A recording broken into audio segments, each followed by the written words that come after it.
Hey, welcome to my channel. This video is a VOD review I did with one of my students. If you would like to get a VOD review for free, just go into the description of this video so we can get one started. Any rank, any role. I would love to help. Anyways, if you enjoyed this video, please consider leaving a like and subscribing. Enjoy the show. I want to talk a little bit about your early game. You were very passive this game. Like, very passive. As an Urgot. I'm scared because... Why are you scared? Well, because basically, whenever I used to play, like, Riven, they always say Trundle, Tryndamere, Yone, all those people who use Lethal Tempo are much better at 1v1ing. And Urgot shotguns are strong, but I didn't think it would do enough damage to 1v1 Trundle. In this case, with Ghost, it's sort of like facing a Darius with Ghost. Well, I agree with what you say. Definitely Trundle is a 1v1er. He's definitely better at 1v1ing you later on. I'm saying just in this very first wave, in this very first minute, you're playing very passive, and you actually can do a lot more trading than you are now. You stick back so far back, and you sacrifice some minions, and you just don't poke out the Trundle, even though you are a ranged character compared to Trundle. And one thing I also want to say is that Trundle doesn't have the ability to really run you down right now. He doesn't have his E, he doesn't have his W, he doesn't have those tools that make him able to go fast and also slow you. So the only thing he's got is his Q, which is he needs to get close to you to even hit it. So in this very first level, in this Trundle matchup, we can actually play a little bit more aggressively, try to poke him down a little bit. You don't have to push the wave into him, but you can still poke him down a lot more. As we just see, you're playing very passive. You back off. You already sacrificed one minion. I think you sacrificed two later on, but you're not doing any type of trading on this Trundle because you're so scared of him. But you can actually do a lot more damage than you think if you just keep it autoing him. But now we can't do anything because he's going to hit level 2, and then we back off. So that very first wave was perfectly fine to be more aggressive because you have that range advantage, and he doesn't have the tools to get to you. But yes, after he hits level 2, this is definitely the point where we should back off. I do have another question, because Trundle's passive heals him whenever like a minion dies. Yes. Won't he be a losing trade if I were to fight? Well, if I get, like, for example, I went E start. If I were to like E flip him and do some trades, won't he be a bad trade for me if he ghost? I would say, yeah, you can't get, honestly, just E starting and trying to fight Trundle level 1, no. I say no fighting, I just say to poke him. So starting Q would be a lot better, and you did start Q this game. E is just not as good because, obviously, you don't want to get close to this guy. This guy is going to, he will run you down if you give him the option to, because his Q does slow, and it also steals attack damage from you, and no matter what happens, you're going to lose the trade because of it. And we're talking about his passive. You said something about his passive that he heals. So his passive, it doesn't technically make him better at trading. It makes him better at sustaining damage. So he's able to stay in lane longer because of it. I said like set, sorry. Yeah, so it is like set. It's a little bit better than set, actually. Because it restores his max health, meaning he always gets the same amount each and every time. Set dwindles down as he gets higher. But he has more sustain than you. Yeah, it's about trading. But you can definitely trade. I would say you have better trading potential than Trundle just because you are a ranged character. Range is a big advantage when it comes down to trading, because you have that. And we're going to talk a little bit about trading later on, because you do something that I feel like is just a waste of time and a waste of mana, and it does have to deal with his passive. All right, we're going to talk about the 4:15 minute mark. So you used a TP here, and I'm perfectly fine using your TP. The only problem I have with it is you TP'd dangerously, and you TP'd right on the minion. And now Trundle is going to basically chunk you off because you took this type of TP. And we don't want to do this type of TP. This TP is bad because we just got back into lane and used our TP. If Trundle really wants to, he can stay even longer here. You didn't really get an advantage that much. You got one longsword, but it doesn't matter. Trundle has so much 1v1 potential that he could still most definitely kill you. The big issue is you could literally just TP to your tower and you would have full health. The wave would be pushing into you and nothing would happen. Like you would have such a big advantage because you TP to your tower rather than TPing to a minion. I thought like about holding the wave. It was a stupid TP in hindsight because I'm already low and Trundle sustained. So yeah, I just thought, okay, I'll TP there, hold the wave. If he attacks me, I can just E over him. But why did you want to hold the wave? What was the reason you wanted to hold this wave? Because I don't really farm the best under tower. And I'm going call start, so I'm trying to like farm better to get cleaver, then I'll be able to match him. That makes sense. I would still just say that you could definitely just still TP to tower. Like the timing of this is honestly way better if you just click TP to tower, because these minions don't even get to the tower, I think. They don't even get to the tower. Because I held them. You TP, and right as soon as the TP ends, the minions are right here. You would be right here. You could walk up, the minions will basically stop right here. You might lose one minion, or one minion might be in tower range, but you could have held it there. But honestly, I wouldn't even hold a wave at this point. There's no reason to hold this wave. You just let it crash into your tower, and you just need to get better at farming under tower. And then we're going to move on to just a little bit later. So after you do this, you do try to fight the Trundle, which honestly, crazy play. Almost got him. Sucks that Mr. Jarvan came, but that was a pretty good play. I liked it. But there's one thing that you did after you do this. So you're gonna obviously be scared because you don't know if they backed or not, and they could still jump on you. And now you see that they backed. You're gonna start slowly pushing the wave in, and then you're gonna start fast pushing it. And honestly, this Trundle made a mistake. He could have froze this on you, and that could have been really bad for you. And I want to say that I understand you probably were scared of losing a minion or two, because I did see like both minions were pretty low, and you didn't know if you can auto them or not. Like this wave, you didn't know if you had enough time to auto them or use abilities on them or whatever, and you probably were just waiting for a minion to get low enough so you could auto it. Crashing this wave in, you just needed to crash it in faster, because then it'll always bounce back to you. If you don't crash this wave in, he can obviously freeze it on you.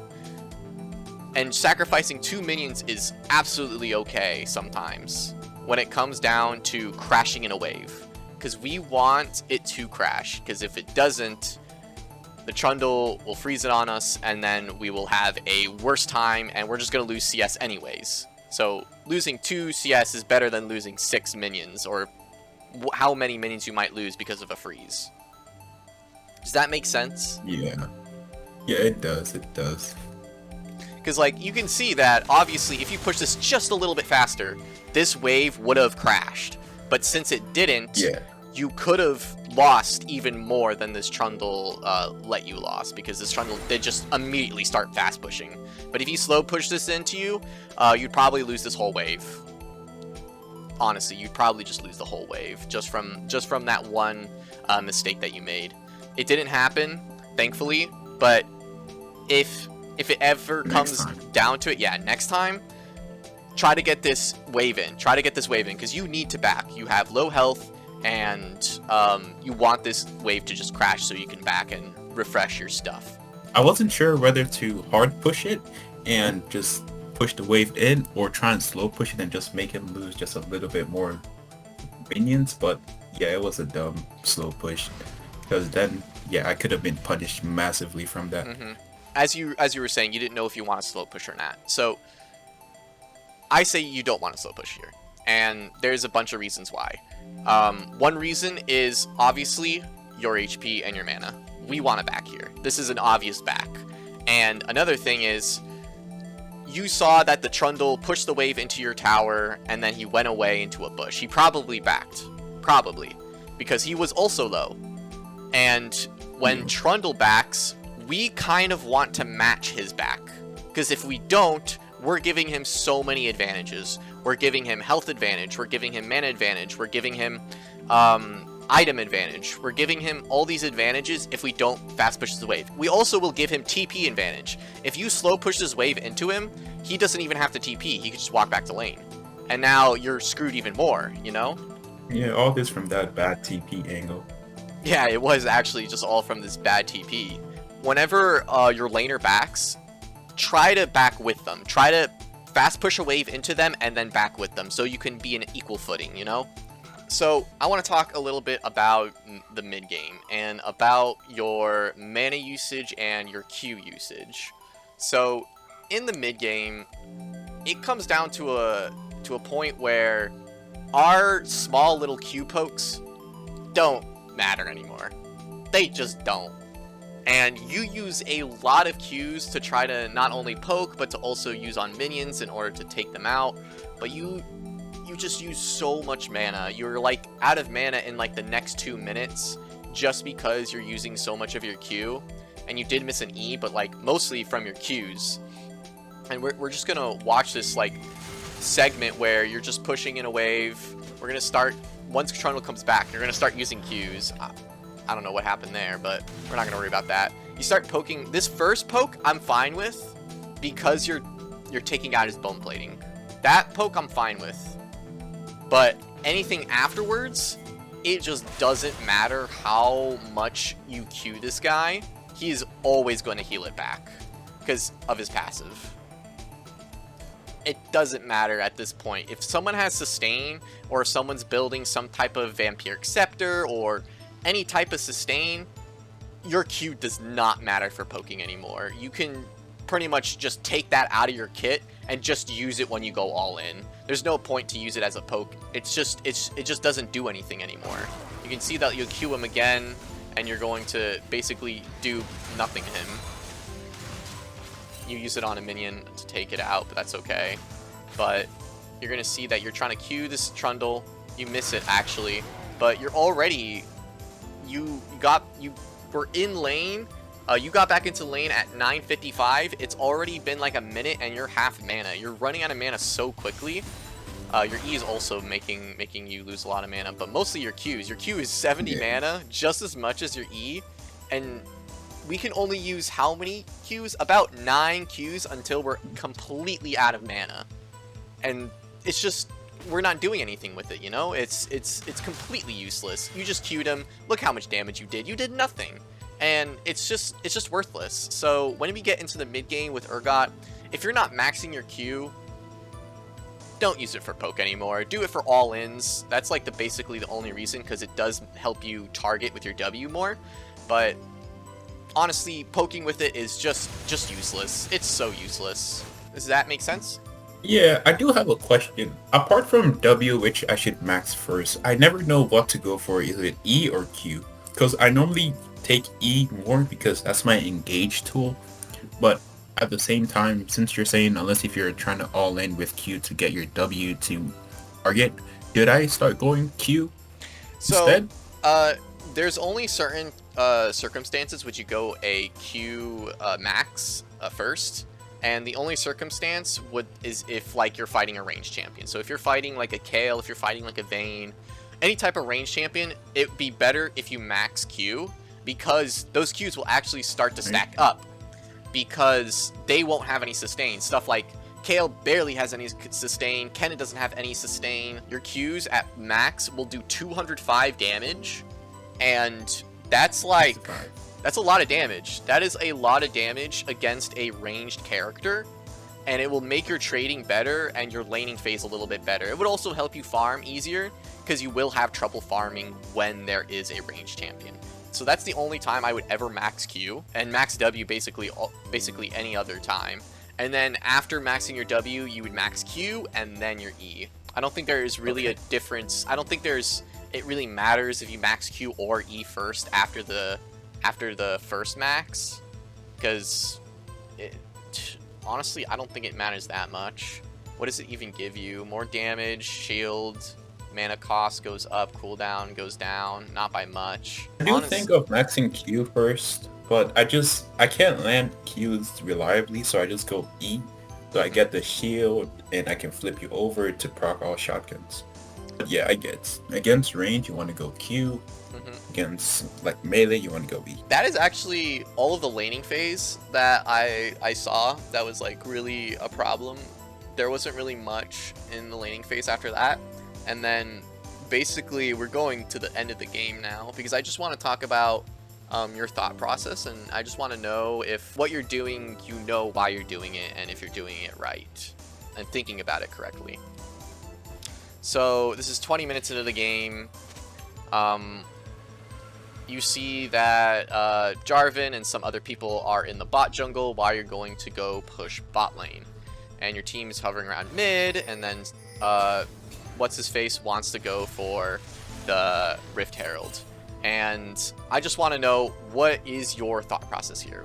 Okay, my thought process is I can push bot wave a little bit forward. That way I can, like, either if I see them rotating for Rift, I can push bot wave and get the T2. Or I can look for a TP angle towards Rift, since like everyone is going there, and then we can just like push top wave and mid wave with the Herald, whichever war. That is for sure correct. There's other things that I want to talk about that you didn't say, which is one thing is recognize when we are weak side. So in this very instance, this is when we are on weak side. Everyone else is on top side, and we should just be that much extra careful to not get collapsed on. Pay attention to your map as much as possible. You already see that there's two people here. I saw that you backed off. That was perfect. That's what you should do, because add pressure, but don't get ourselves killed, because if we get killed on a split push, that makes our life a lot more miserable. Or at least our team's life more miserable. But this is perfect. Thought process is really good. Now you see that they're going mid, so now we can start pushing bot, which is perfect. Now we want to push bot because they're going to collapse on him. You saw that they were all going towards the top side jungle, and this is a perfect time to split push. Absolutely perfect time to split push. And then I just want to talk about one more thing, and it's coming up. So now someone is matching you. What do you think? What is your thought process about this? They just killed people in the top lane. Someone is finally matching you. Well, I'll just show you what you did, because just so you can know what you did after this happened.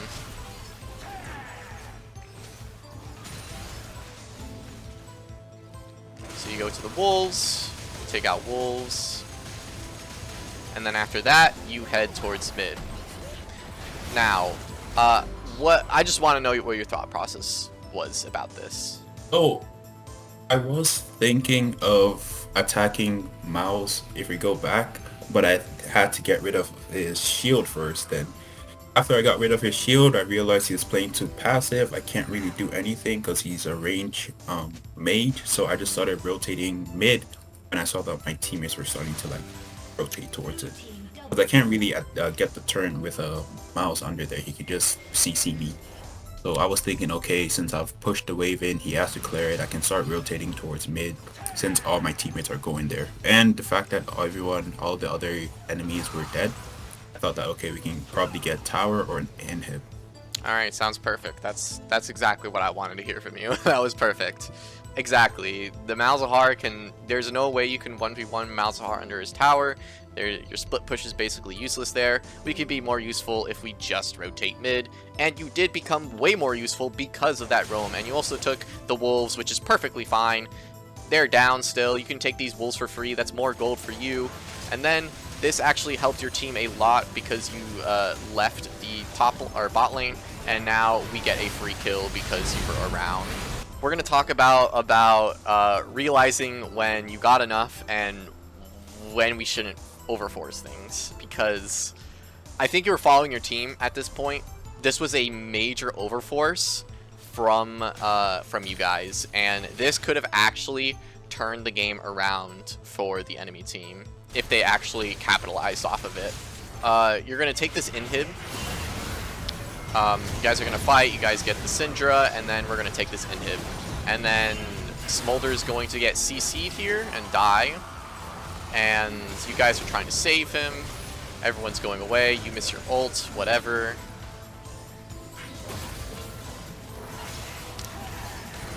And now you guys are all dead, which is kind of bad.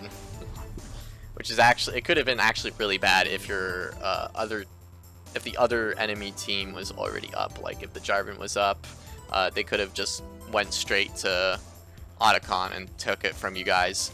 But basically, you guys, you were just overforcing. This is way overforce. It's like, take the inhib. We're already in a very great spot. Why the hell are we putting ourselves in a bad position where we don't have to flip coins here, you know? We can just take the inhib, go for a back, everyone backs, we go to Otacon, we take Otacon, and then we just do the same thing over and over again, push waves, take out towers, because we're so far ahead at this point. We're like, what, 6k, 8k gold, it's like 7k gold ahead, and there's just no point to overforce things at the end of a game, because we are so far ahead. This is just too much after you guys take the inhib. Once Smolder dies, it should just be like, you were obviously following your teammates. I'm not saying that, you know, this was all your fault. This is your whole team's fault. You guys should just ping that you want to go back, and then back, because there's no point to overforce this. You guys are not going to end the game here, and you guys just all die and give amazing shutdowns. You guys basically, you guys gave them an extra K gold. No, that's kind of all I got. I don't really have anything else for you, at least for this game.